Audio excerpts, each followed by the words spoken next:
On this episode of Maritime Insights from a Deck Officer, we're going to look at this huge cargo ship that is stranded on a beach in Vietnam. So we're going to look at what happened, why is it on the beach, and is the crew okay, and what will happen to this ship next. Now, the ship that we're talking about is the THANH THANH DAT 99.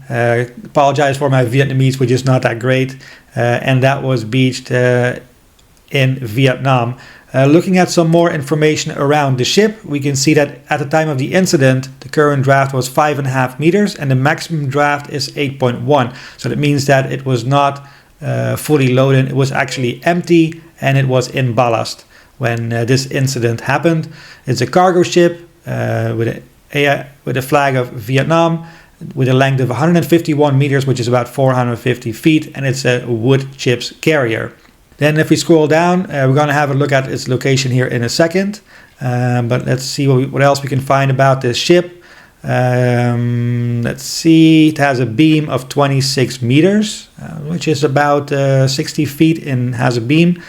And then a gross tonnage of 18,525 tons, a net tonnage of 8,366, and a dead weight of 22,332 tons, which is the amount that it can take in wood chips. So that is quite a lot.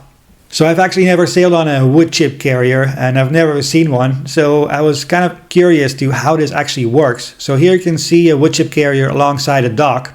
And then you can see here these trucks over here. So they come up this ramp and then they empty out their load here on a conveyor belt, and it goes up and then into the cargo hold. And they do it in 3 different locations because you don't want to just load it in on this side. You want to load it evenly. So that's why they have these 3 locations, which is quite cool. You see they have cranes also, but the cranes are moved to the side of the ship so that the conveyor belts have free room to load the ship. Now they use the cranes when they are discharging the ship. When they take the cargo back out, they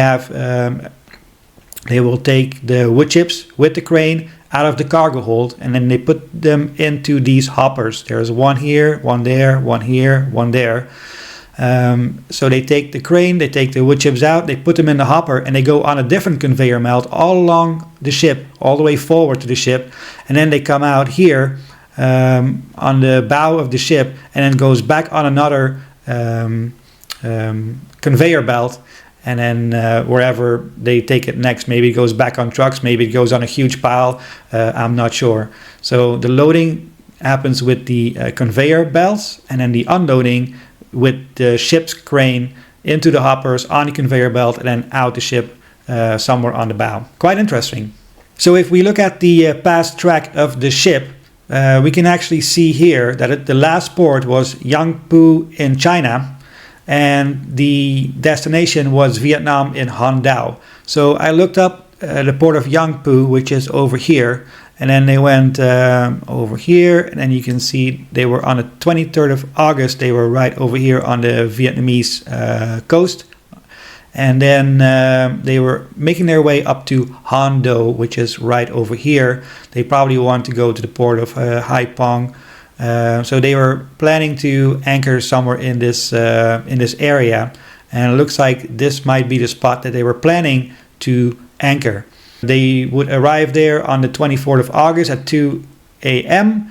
and it looks like they got there on the 23rd of August at 22:25. So they were well on schedule and everything was going according to plan. If you zoom in a little bit, you can see the track, and it was going and going. And then here is when they slowed down. So the speed here was still 8 knots. And then they were slowing down until they were here. And then the speed was 0.8 knots. So they were stopped. And they were probably trying to anchor right there in that spot. Now, this all happened last week when Typhoon Kajiki was on its way to the Gulf of Tonkin over here on the east coast of Vietnam. The ship that was anchoring was about right here. So as you can imagine, the wind and the waves were starting to get bigger and bigger and bigger when it was coming to Vietnam. As you can see, they were here on the 24th of August in the middle of the night. They were still quite far away from the actual typhoon, which was here. But obviously, the situation would get worse and worse when the time went on. Here you can see another image of Typhoon Kajiki, which made landfall on the 26th of August on Tuesday near the city of Vinh here in Vietnam. And the ship at that time was about in this location over here. So I read that they had sustained winds of 115 miles per hour, which is quite a lot. Now, they call it a typhoon because in this area of the world, right over here, they call it a typhoon when there's a storm. When there's a storm in the Atlantic over here, then it's called a hurricane. Or if there's a storm in the Pacific over here, then it's also called a hurricane. Here it's called a cyclone, and typhoon. People always think, well, if it's something different, does it have even more power? Does a typhoon have more power than a hurricane? No, it's just called different because it's in a different place of the world. Now, the last location here on Vessel Finder is August 23rd, right over there. But then I did some more investigating and I found on marine traffic, I found that the ship was over here, THANH THANH DAT 99. And if you then have a look at it, it is actually it says it is not under command, obviously, because what happened. But it is actually quite far from that last reported position on Vessel Finder, which is about in this area, which is about a 20-mile difference. So the ship is not under command, but it is here close to, this is called the Yen River, close to Ngu Trung. Yeah, I don't know how to say that. So that is where the ship is beached right now. So according to this story from the Maritime Executive, the captain reported that by the time they reached the anchorage, the winds and waves were too strong to drop anchor. They were attempting to hold the ship in position as the storm approached, but at 11:30 p.m. local time on August 25th, they notified the authorities that the vessel was drifting from a position approximately 2 nautical miles offshore. And 2 hours later, they reported that the ship was dangerously close to the shore. Ultimately, the cargo ship came to rest approximately 70 to 100 meters, which is 230 to 325 feet from the shore, and authorities reported that the ship was stable and that the crew was uninjured. I read another report. There was 19 crew members on board. I found some images and video from the ship while it's on the beach, and you can see it right over here. And which is quite surprising that it only used its starboard anchor. You know, you would say that if you want to prevent from beaching and you're still quite far out at sea, to drop both anchors to prevent you from beaching. But yeah, I don't know, for whatever reason, but they only use their starboard anchor. And then you can also see over here, which there is a better picture of, the crew members. There's 1, 2, 3, 4. They have lowered the gangway and then they have lowered the pilot ladder. This is how normally the pilot comes on board, but they use this to actually get themselves off the ship. Now, once the ship was beached and locals saw it, there was a little fishing boat that went close to the ship to provide help and rescue. We'll have a look at this video right now because it shows some other interesting facts just after the ship got beached. So in this video you can see a small fishing boat making its way to the ship, and as you can see right over here, there is a crane, and there's a little little crate over here. So my guess is that they were offloading suitcases from the crew members with this provision crane over there, and then to put those suitcases on a little boat to bring them safely to the shore. You can also see how high the ship is now out of the water, and the rudder, you can see the rudder over here and the propeller right over there. There'll be some better shots of it here in a second, but yeah, that was the first thing that I noticed. And over here you can see the rudder and you can see the propeller, and you can see the gangway and the pilot ladder over here. And I believe there's already 2 people standing right over there as well, which the boat is heading straight to get them. But here again, you can see the provision crane, actually right there, back up a little bit, there you go. So that's the crane, and there's the crate that they are lowering over here. Normally you use this to get provisions on board for like food and drinks and maybe other things too, for equipment and whatnot, but yeah, I think they're offloading their suitcases at this point. Now, what will happen to this huge cargo ship? Obviously, they will want to try to refloat it and put it back into service. As we can see right now, if you click on vessel details, you can actually see when you scroll down that there are other ships near the vessel. Big Sea JSC, Ship Repairs, High Sea Transport Agency, which are port agents. Then you have another ship repair company. Then you have some diving and underwater services, you know, to see what is happening underneath the water, because there is still some water around the ship, and some other port agents.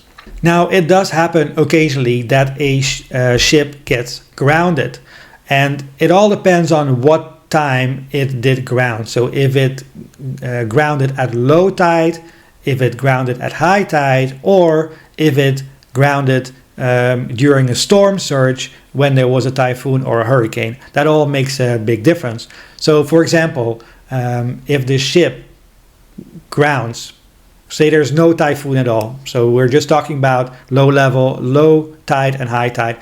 If the ship grounds at low tide, that means there is still room for the water level to go up to high tide, so that means the ship can get refloated again, and you could leave under your own power, or you can ask for tugs to help you get off the sandbank, for example. If there is a high tide and then you ground on a sandbank, from that level, from the high tide, the water level only goes down. So you're now stuck on the sandbank and the water level is only going to go down. So it'll be much harder to get you refloating again. So what they normally do is they wait for the next high water, and then they will try with tugboats and with the power of the ship to get the ship off the sandbank. If that doesn't work, they will also try to take cargo off the ship. But you know, that involves a lot more of logistics. But they could also wait until you have high tide, but sometimes in the month or in a couple of days or maybe in a couple of weeks, there will be a higher high tide. And then you can also try to pull the ship off the sandbank. Now, in this case, which is the worst case scenario, that when the typhoon came in, it pushed all the water on the east coast of Vietnam. So it bulges all up there, which creates a storm surge. So all the water is in that one area. Now, if you're on a ship there and there's a storm surge, the water level could be raised by an extra, let's say, maybe 3 or 4 meters, which is like, 10 to 12 feet of extra high water. So if you then get pushed by the wind and the waves on the beach, and at a time when the water level is extra high, then you are really going to be stuck. And that is the case here with this ship. You cannot wait for a high tide or an extra high tide. It is so far up on the beach that with however many tugboats you're going to use, it will not come loose. So this will be an interesting situation. I will keep an eye on that, and I will definitely make an update on it, whatever happens to this ship. But now it all comes down to how much is it going to cost to get this ship away. Maybe they'll have to dredge a little channel, or in the worst case scenario, when the salvaging operation costs too much money, they leave the ship in that spot where it is now. They would take all the fuels out and everything that is bad for the environment. They would take off the ship and they would leave it there. But I'm not saying that would happen, but you know, it has happened on various occasions of cargo ships that were just in a position where they could not, you know, take it off or get it off the beach, or that they would just leave it there, which is very sad. I hope that is not the case at all, but I'll keep an eye on it and I'll definitely update you on it. If you subscribe to my channel, you will come across that video once it happens. Now, once the ship has been refloated again, they would want to put it back into service as soon as possible, but they will have to do like a full inspection on the ship, on the hull, on the rudder, on the propeller, on various equipment. Also, the ship is now completely off, so all the engines are off, so everything needs to be restarted. So it'll be quite the undertaking to get this ship back into service, but luckily all the crew members are safe and sound. So yeah, that is the best news we have around this ship. Now, if you enjoyed this Maritime Insight, then you can subscribe to my YouTube channel, but even better, you can go to my website markhennis.com and subscribe for my free newsletter, because YouTube does not show all my videos to you. And if you prefer to follow me on social media, you can do that as well. You can find me on Instagram, you can find me on Facebook, or you can find me on Twitter. If you enjoyed this video, then also have a look at this video right over here.